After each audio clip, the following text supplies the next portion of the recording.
Padre, te damos gracias de que hoy día estamos en tu casa.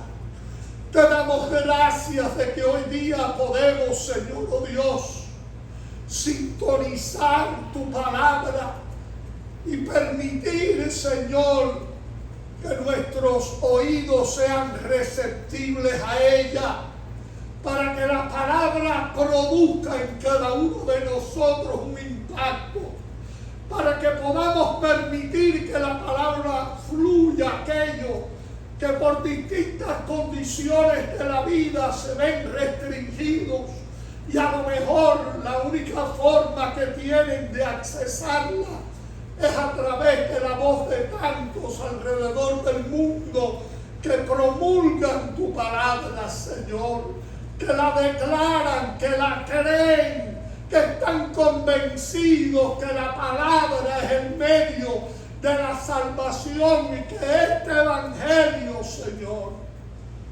es aquel, Señor, oh Dios, único evangelio que puede salvar a la humanidad.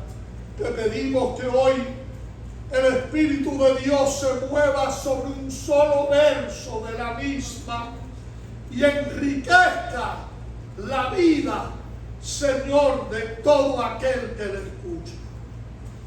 Hoy les hablo sobre el título Sembrados por Dios. Romanos capítulo 6, verso 5. Dice Dios en su palabra: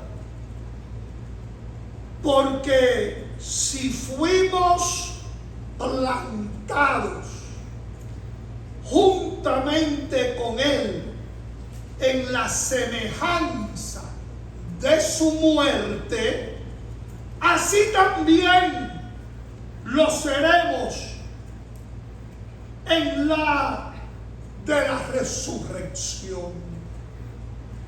Lo repito, porque si fuimos plantados juntamente con Él en la semejanza de su muerte, así también lo seremos en la de la resurrección.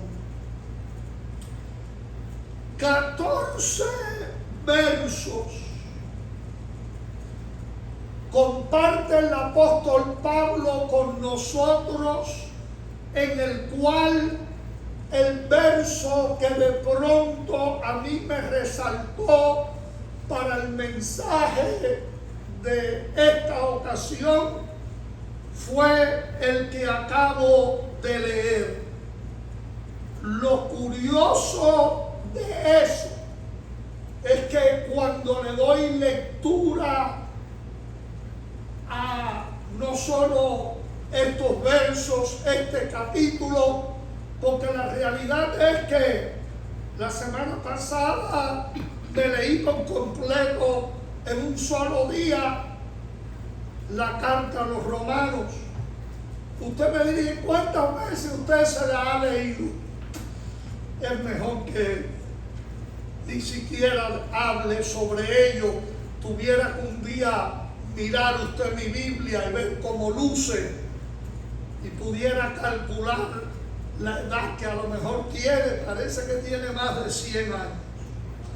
Lo curioso de esto es que una sola palabra en Romanos 6:5 me resalta con mucha fuerza, y es la palabra que tenemos en español plantado, que significa sembrado, posicionado, ¿ok?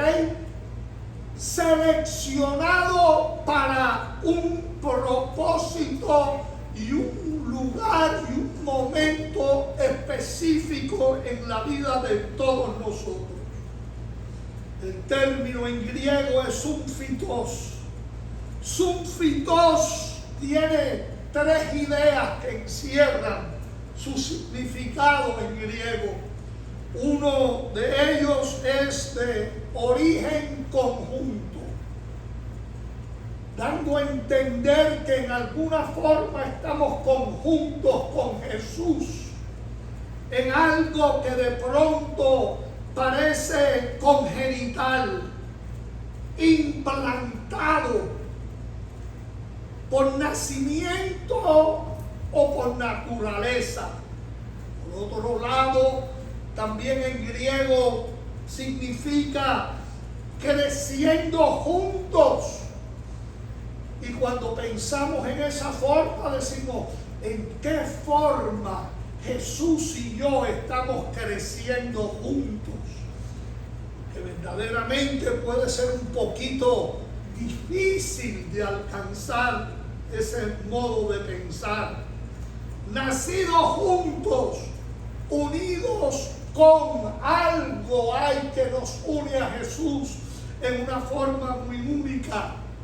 Y también está el concepto de familia. Quiere decir que hay un elemento familiar entre la persona de Jesús y cada uno de nosotros. Y tengo que decir en este sentido que claro que la idea es figurativa. No es que es una percepción exacta, no es que a veces el idioma nos permite encerrar la totalidad de un pensamiento. Los ancianos de la iglesia lo concebían así, usaron el término de Pablo, porque es Pablo que nos está hablando aquí, dándonos a entender que hemos sido plantados juntamente con Él. Estoy hablando de Origen, estoy hablando de Crisóstomo, que era motivo, bueno, imagínense, le llamaban boca de oro en griego. Y otros como Erasmo, Calvino y Estius sugerieron lo no intencionado en este verso. Es el término injertado, un término muy paulino aún dentro de las escrituras, pero que verdaderamente por algún motivo no fue el que usa Pablo aquí en esta declaración. La versión revisada usa una expresión para sumarizar esto, diciendo, nos volvimos unidos con Él. Y yo creo que la intención tiene mucho peso cuando dice esto, porque si hay algo importante entre Jesús y usted, es que ustedes están unidos con Él, expresando que la muerte de Jesús y la nuestra no es en sentido expresado igual. No. Por eso en español se usa en este verso el término en la semejanza, es un parecido. Es algo con lo cual tratamos de hallar una conformidad de cuál es en sí la relación y cómo la vida de Él afecta a la nuestra y la nuestra afecta a la de Él.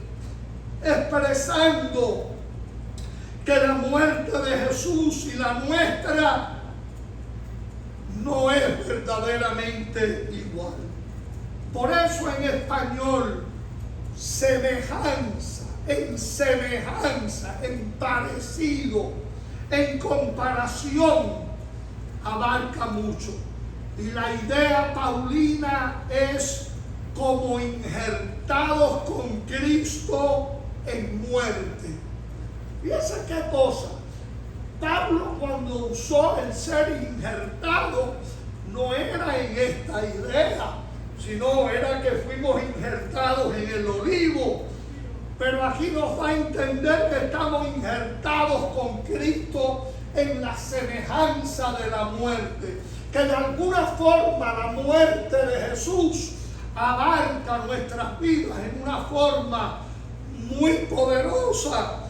Y esto todo se dice para nuestra comprensión, para que nosotros lo tratemos de entender. cuando le dije que Pablo en 14 versos sumariza lo que es denominado en la Biblia como que la gente de Dios somos muertos al pecado. Muertos, como que si verdaderamente el pecado no tuviera absolutamente ningún poder en contra de nosotros.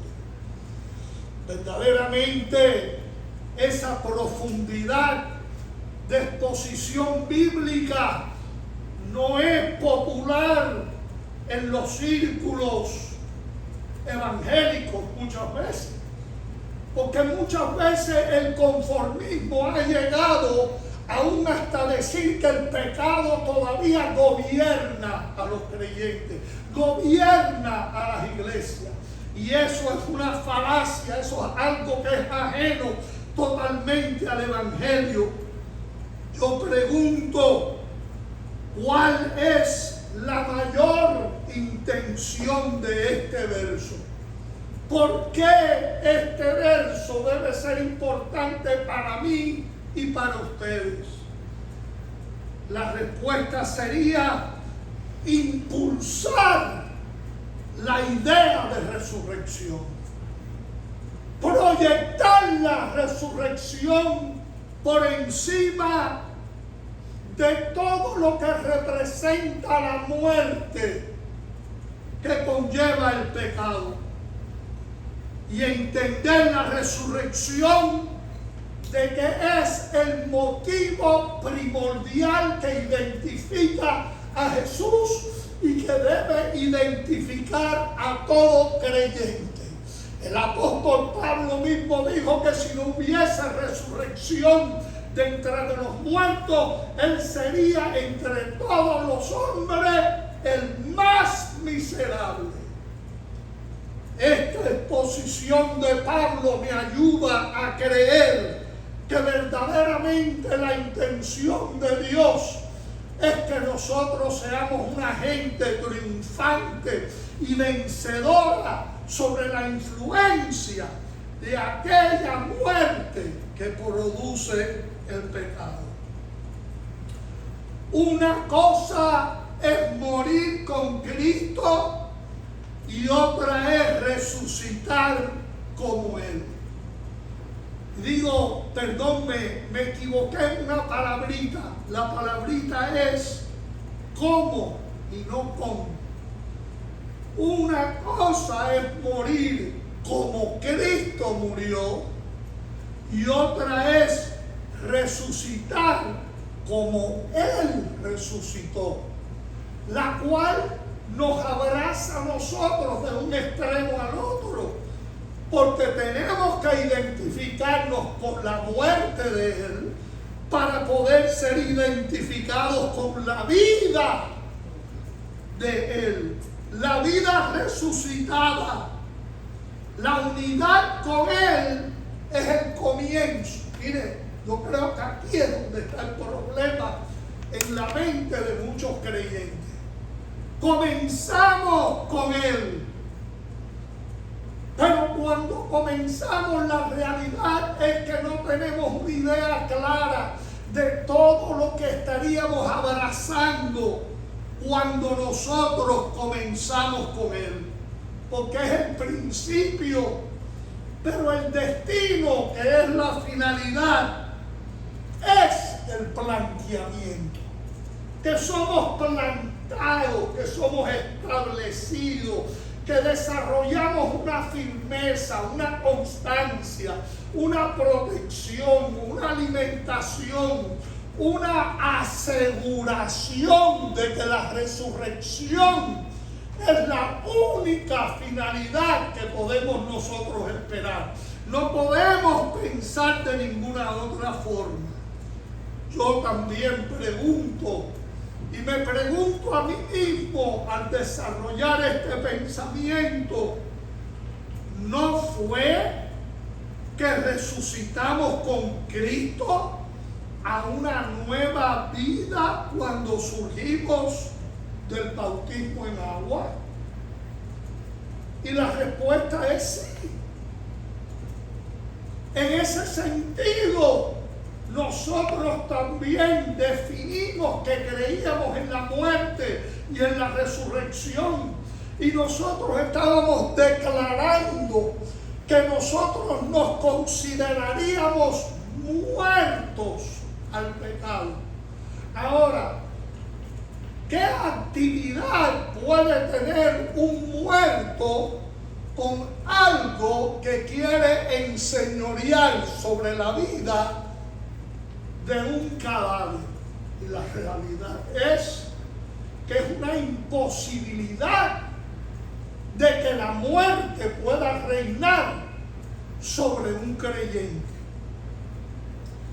No fue eso verdaderamente lo que limita, porque hay ciertos verbos futuros con una referencia similar en varios otros versos. Por ejemplo, el verso 8 y el 14, dentro de ese mismo formato de Romanos 6.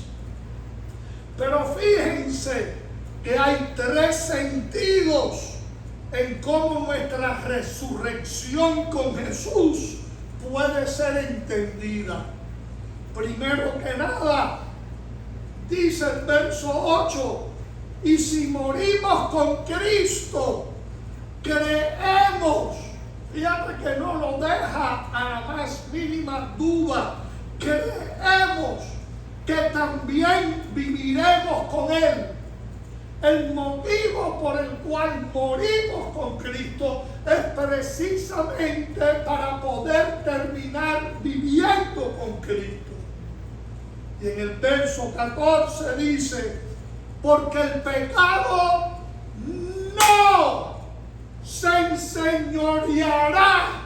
Yo quiero que esa frase brinque ante sus ojos y explote sus oídos y su cerebro, si es necesario, para que entendamos el poderío de la muerte en lo que es la muerte propiamente del pecado en todo creyente.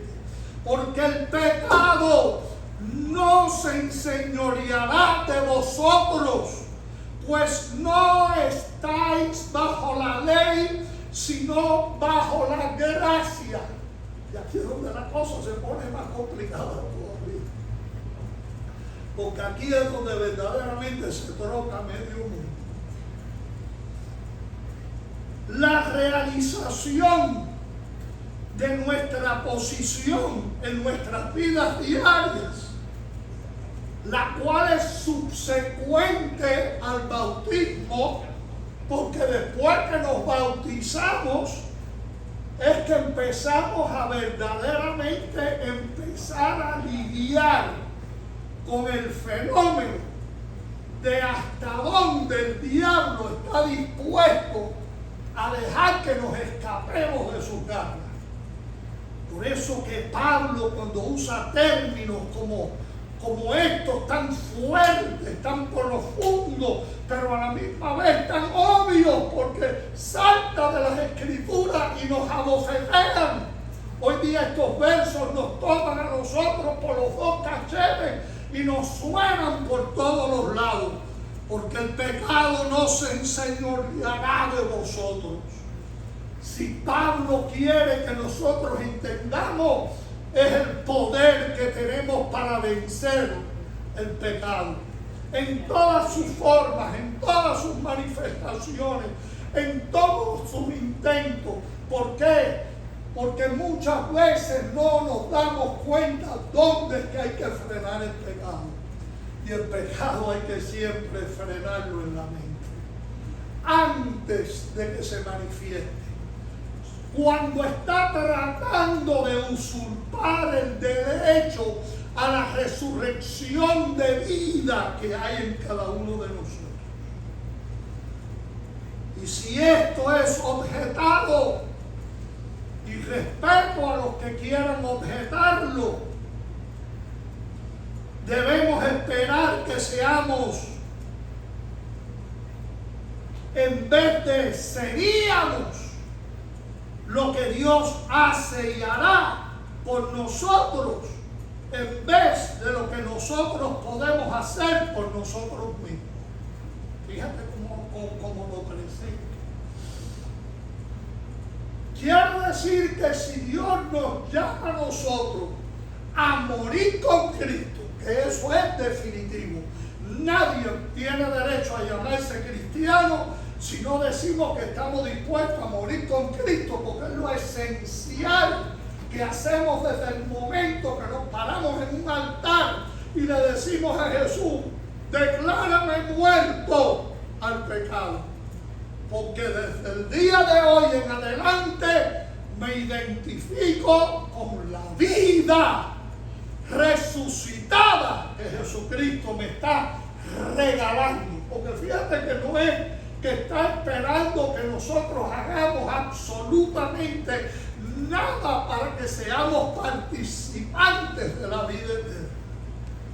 Y si nos hizo participantes de la muerte, como previamente ya he dicho, pues Él hará lo mismo en hacernos participantes de la resurrección, librándonos del dominio del pecado, siempre y cuando, mira esta cláusula que pongo aquí para que lo entendamos, siempre y cuando lo deseemos de corazón, que el pecado muere en nosotros.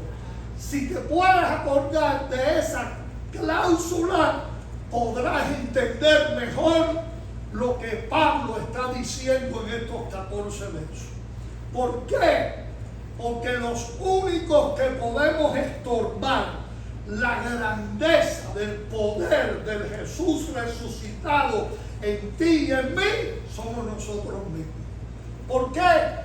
Porque es muy fácil decir: el pecado me seguirá venciendo, el pecado seguirá teniendo dominio sobre mí. En vez de decir: cada día me daré cuenta mejor de cómo es la cosa y cada día estaré haciendo morir el pecado en la vida mía. Eso suena tan lindo. La cuestión es que muchas veces dentro de la iglesia en general nunca llegamos hasta allí, porque queremos dejar una puerta siempre abierta al diablo para justificar nuestra indiferencia. De aquí en adelante yo quiero que observen la resurrección futura, que es considerada como solo la consumación de la resurrección espiritual que comenzó en esta etapa de la vida presente y se manifestará por el poder, solo por su autoridad, sobre leyes naturales y espirituales muchas veces desconocidas y desentendidas por todos nosotros, siendo nosotros receptores de vida eterna en Dios. Recibimos la vida eterna. La vida eterna empieza a operar en nosotros todas las características de lo que es vida, lo cual es contrario a la muerte. Me dice, pero pastor, agárrame eso que de pronto no se me escapa. Juan 12. El verso 47 dice,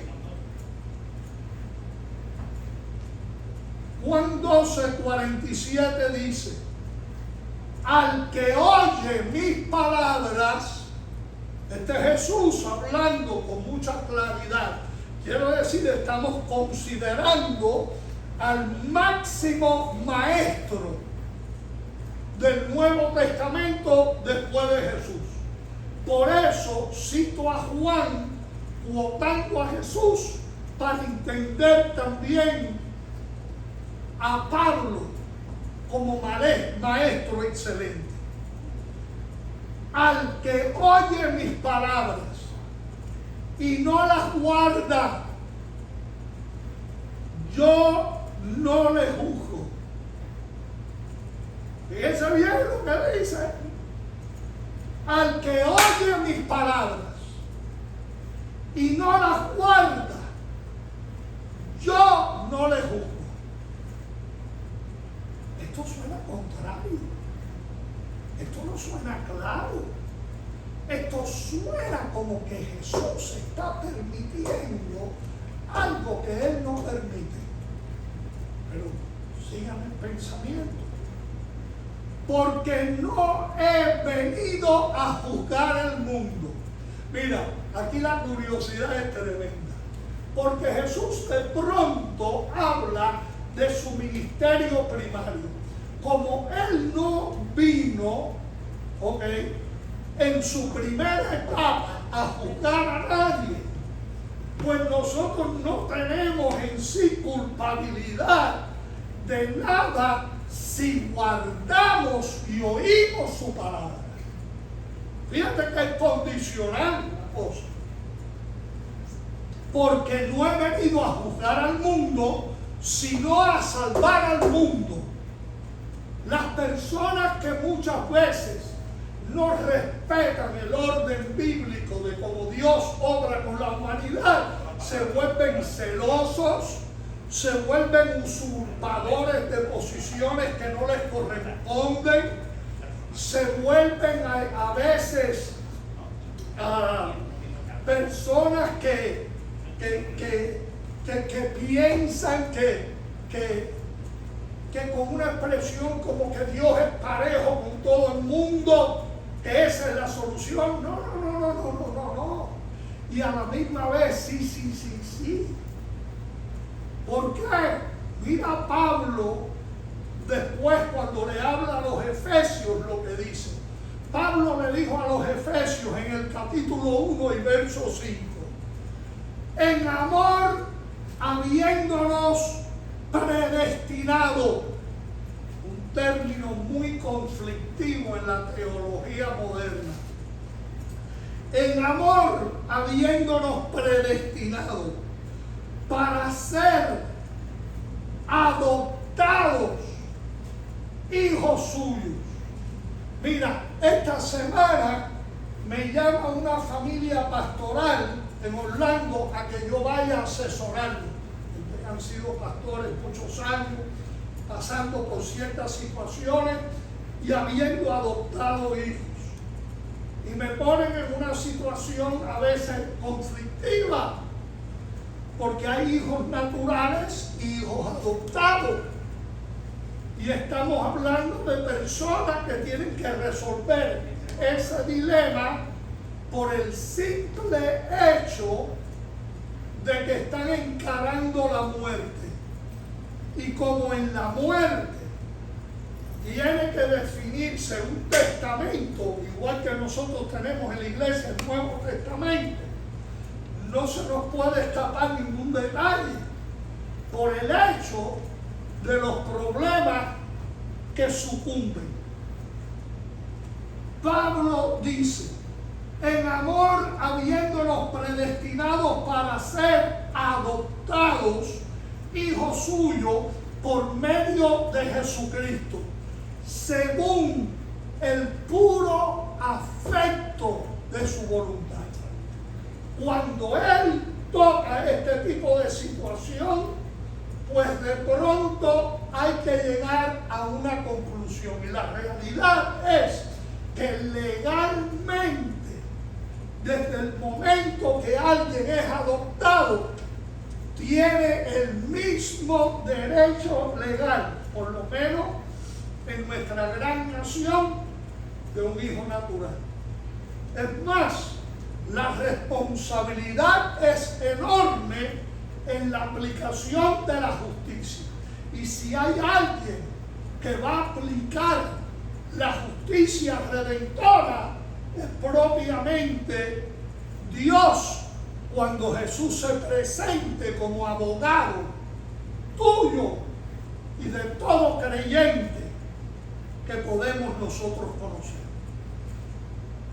Y dice el verso 6 en Efesios, para alabanza de la gloria de su gracia. Muchas veces cuando hablamos de gloria, nosotros no asociamos gloria con gracia, porque nos cuesta trabajo aplicar el concepto de gloria a muchas relaciones de nuestra vida. Y dice Pablo en Efesios, con la cual nos hizo aceptos en el amado. Fuimos aceptados en Él bajo la condición de adopción. En este sentido, esto eleva el compromiso de Jesucristo, del Padre y del Espíritu Santo con nosotros. Y Pablo, ya no hablándole a los efesios, sino mirándose hacia los Gálatas, dijo: con Cristo estoy juntamente crucificado. Pero las personas, este verso lo citan, lo conocen. Este es un verso muy conocido, Gálatas 2:20. Con Cristo estoy juntamente crucificado. Y ya no vivo yo. Ese es el elemento que carece muchas veces en la vida de cristianos, que quieren muchas veces justificar muchas indiferencias que hay en la vida espiritual, porque la realidad es que si algo no quieren ellos es morir a la vida presente. Y ya no vivo yo. Quiere decir que si ya tú estás identificado con muerte y no hay absolutamente nada que te identifique con la muerte, entonces es que podemos decir con Pablo: más vive Cristo en mí. Más vive Cristo en mí. Porque si algo quiere Jesús es vivir en ti y manifestar su gloria en la vida tuya. Y lo que ahora vivo en la carne, quiere decir que Pablo no se desidentifica, ¿entiende? Con todo lo que es una mentalidad de que todavía estamos en este mundo. No, Pablo está consciente de que todavía hay una naturaleza humana que nos encierra.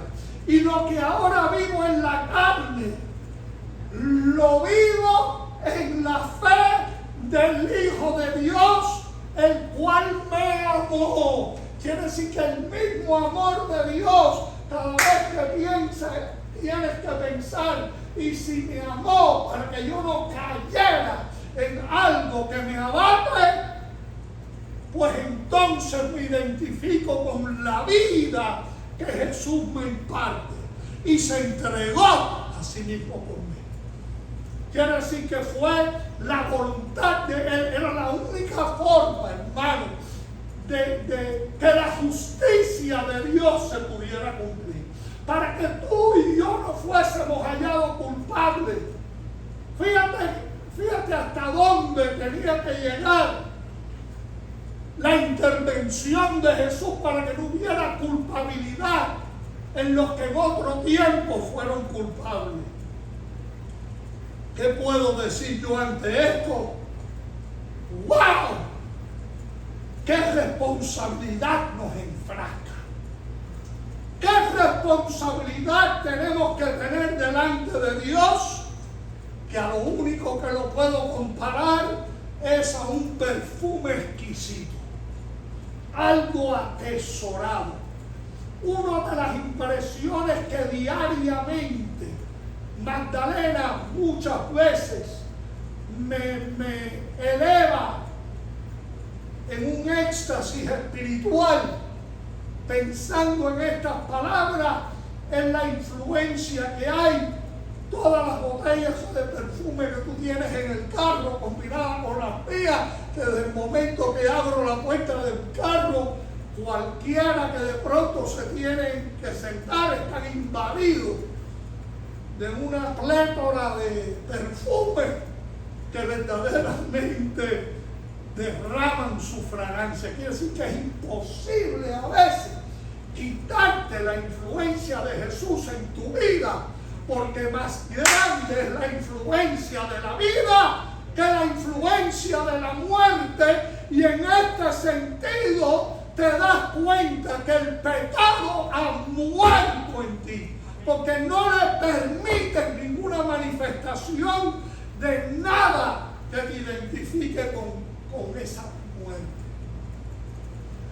Fíjense en el contraste que yo veo en la Biblia. Tomo esas mismas palabras, lo elevo a un nivel profético para poderlo entender mejor todavía. 3 veces hay una repetición en un verso de las Escrituras que me llama mucho la atención. Y le debería llamar la atención a todos ustedes. Pastor, ¿qué verso es ese? Isaías 40, verso 24. Isaías dice en ese verso: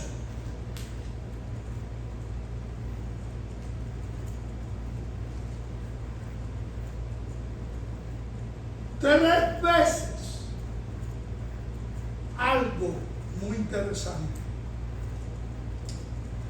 Como si nunca, fíjate, 3 veces en un solo verso se repite como si nunca. Comienza con uno de ellos: como si nunca hubieran sido plantados. ¿Pueden ustedes darse cuenta de cómo es que Dios nos llama la atención?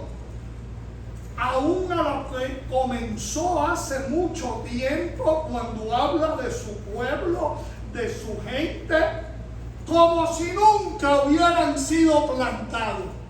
Quiere decir que Dios te recuerda a ti y a mí en el día de hoy la importancia de ser plantado, de que Dios no obró en la vida tuya para ser portátil, para ser movido de aquello a lo cual Dios te había plantado. Y después repite: como si nunca hubieran sido sembrados. Y digo yo, ¿cuál es la diferencia entre plantados y sembrados? Si te pones a pensar, hay mucha. El problema es que nosotros a veces no le ponemos atención a las palabras que usamos. Porque plantarte es crear un sentido de estabilidad en la vida tuya. Mira, hay árboles. Yo estaba el otro día mirando cómo yo sembré 4 distintos árboles de Aarón y los sembré en tal forma que los quisiera desplantar. Y mientras más lo miro, digo, no lo puedo desplantar. Y tú me dirás, ¿por qué? Porque si lo intento, de los 4 que están sembrados, a uno por lo menos, o 2, los puedo matar. Y tú dirás, ¿y por qué te sorprende algo? Si se muere, que se muera. No, Dios no nos llamó a que se muera nadie. Dios quiere salvarnos a todos y nos planta con la intención de que no seamos desarraigados. Y cuando habla de sembrados es porque hay características particulares que son esenciales para un momento dado en tu vida futura, en la cual Dios quiera usar tu vida en una forma particular. Yo creo que es importante ser plantado, que es importante ser sembrado. Yo creo que muchas veces nos olvidamos, estamos hablando de gente que se nos olvida de estas cosas. Y después va con el tercer, como si nunca su tronco hubiera tenido raíz en la tierra. cuando yo miro la arena que hay en el terreno mío y lo difícil que es que se desarrollen las raíces y ese tronco se estabilice, miro hoy en alto y digo, ¿cómo es posible que este árbol de mango haya alcanzado una altura tan grande? Está lleno de flores. Algo raro, en Miami siempre están aquí todos llenos de flores, allá no. Pero en este año están todos llenos de flores. Y ese tronco se estabilizó ahí en esa arena de una forma que es totalmente inconcebible para mí. Y tú me dices, pero pastor, ¿y qué tiene que ver esto con la Biblia? Todo. Porque el tronco puede lucir muy grande y poderoso, pero tenemos que comenzar viendo la raíz. Ese tronco se volvió poderoso porque en la arena en la cual hay a esta profundidad después de una lluvia, tú escarbas y está tan súper seca esa arena que tú dices, ¿y dónde se fue el agua? Y todo el estado de la Florida es así. Pero en esta parte del sur todo parece más normal que en áreas más por encima. Pero la realidad es que esa raíz tuvo que desarrollar una fuerza tan extraordinaria para que nada pudiera afectar a ese tronco y pudiera el árbol tener una resistencia extraordinaria. Nosotros como creyentes somos llamados a tener un superpoder, si me permiten usar esa expresión, de estabilidad, de fortaleza, ya sea en lo más alto o en lo más bajo de nuestra vida, que no haya la más mínima duda de que Dios nos sembró para que nosotros seamos inmovibles, hermanos, para que no haya absolutamente nada que verdaderamente nos pueda afectar, nos pudiera influenciar en una forma negativa. Muchas gracias, hermano. Para que nada nos pudiera influenciar. Y dice Isaías, tan pronto como sopla en ellos, se secan y el torbellino los lleva como hojarasca. Y tú dices, ¿y por qué? Porque Isaías le está hablando a un pueblo que verdaderamente tenía la razón para tener toda la estabilidad del mundo y por descuido dice que van a soplar viento. Y dice que cuando soplan, se secan. Y el torbellino los lleva. Mira, hermano, si tú supieras el torbellino que hay en la cabeza de muchas personas, te sorprendería. Lo que hay es un huracán en la cabeza. ¿Ok?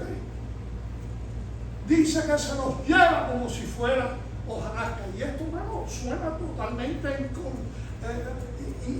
increíble. En vez de lo que deberían disfrutar. Fíjate el contraste.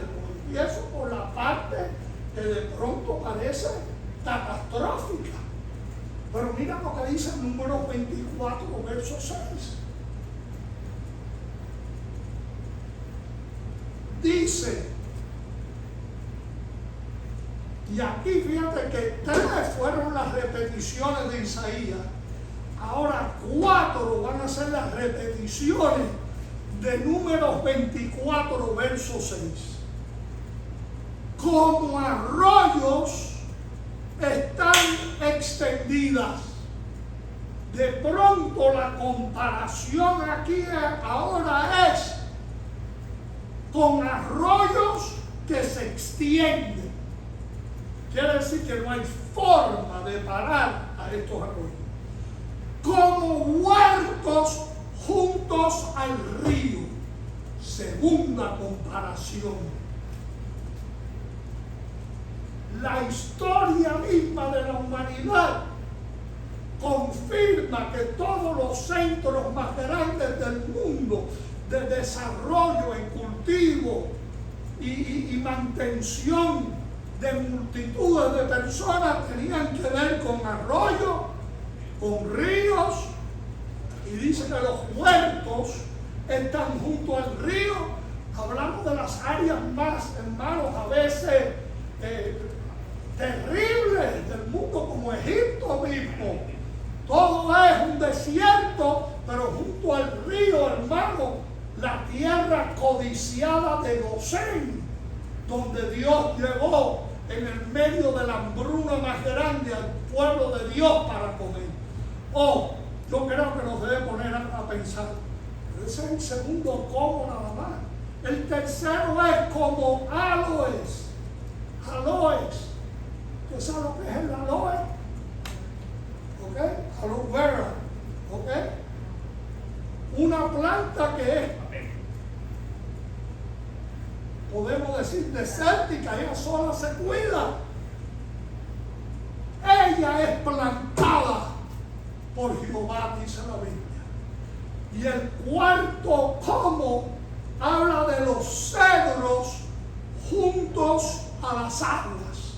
Quiere decir que el secreto que vemos en todo lo que es número nos da a entender que el contraste que vimos como si nunca y como si nunca de Isaías tiene que ver que no pensaron, no se dieron cuenta que el secreto era estar junto a las aguas de Dios, junto a lo que nos da nutrición, junto al líquido más preciado en la existencia humana. Los salmos comienzan hablando de esto, pero no les voy a hablar del comienzo, les voy a hablar del Salmo 92. En el Salmo 92, un verso repite la intención de la cual les estoy hablando hoy. Allí dice: plantados en la casa de Jehová.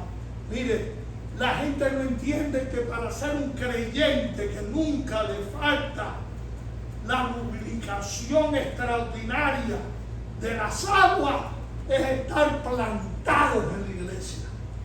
Hay gente que no tiene ningún vínculo en lo absoluto con la iglesia, y allí es donde vamos a entender a los como si nunca de Isaías. Gente que teniendo todo derecho, hermano, a toda la bendición de Dios, parecía como si nunca hubiesen sido plantados en la casa de Jehová, en los atrios de nuestro Dios, florecerán.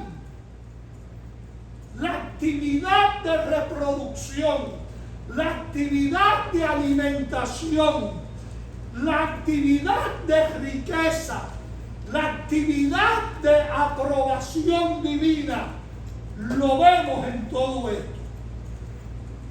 Y si no se acuerdan de nada fuera de la palabra plantado, les voy a dejar dos pensamientos que creo que son importantes. Dos pensamientos que voy a usar para cerrar. Es más importante lo que está delante de ti que lo que estás dejando atrás. Porque aún los éxitos de ayer hay que tenerlos en el olvido. Pablo mismo usó esa frase en sus propias palabras. Nunca dejes que lo que te atrasa se acomode en tu presente. Hay cosas que atrasan la vida tuya y mía. Hay cosas que en un momento dado de la vida te estorbaron. ¿Y sabes qué? te acomodaste al estorbo, te acomodaste a lo que te debilitaba, te identificaste con lo como si nunca. Muchas veces, hermano, no es malo pasar por algunos de estos periodos de sequía, pero cuando vemos los resultados de Isaías, nos damos cuenta que hay que apreciar que hemos sido plantados, que hemos sido sembrados, que hemos sido estabilizados por Dios en un momento crucial de nuestras vidas para poder soportar todo lo que pueda venir. ¿Qué vendrá? Van a venir vientos, van a venir momentos en los cuales tormentas huracanadas, es lo que un torbellino van a venir a tu cabeza.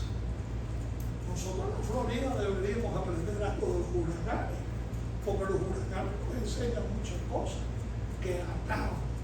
Tú sabes que un sueño malo, un sueño, uno nada más malo, te puede perturbar. Un sueño corto, insignificante, una simple memoria de una experiencia mala es suficiente para decir: no viviré eso en ninguna etapa de mi vida.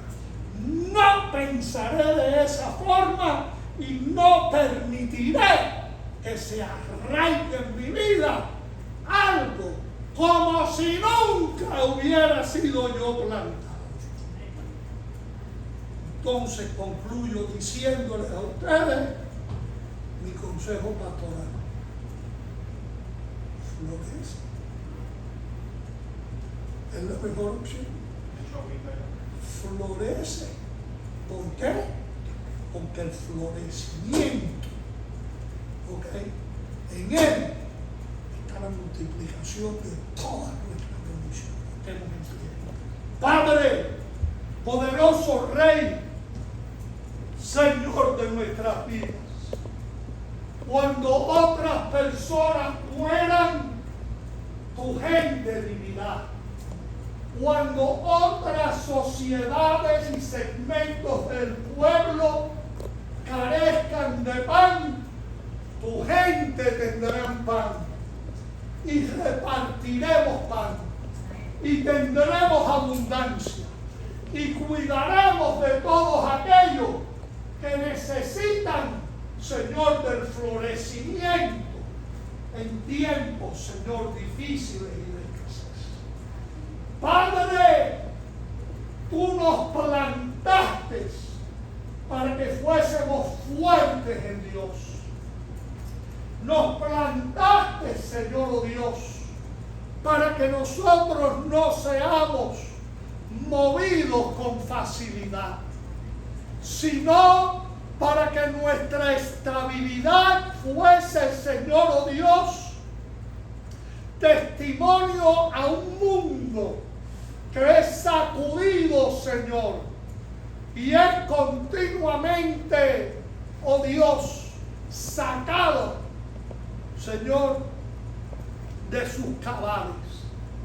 Porque tú establecerás un firme pensamiento de vida cuando el poder de la muerte atente, Señor, mantenernos en un pasado. Gracias de que nosotros estamos identificados contigo en vida y en vida eterna. Amén. ¿Por qué no oramos todos?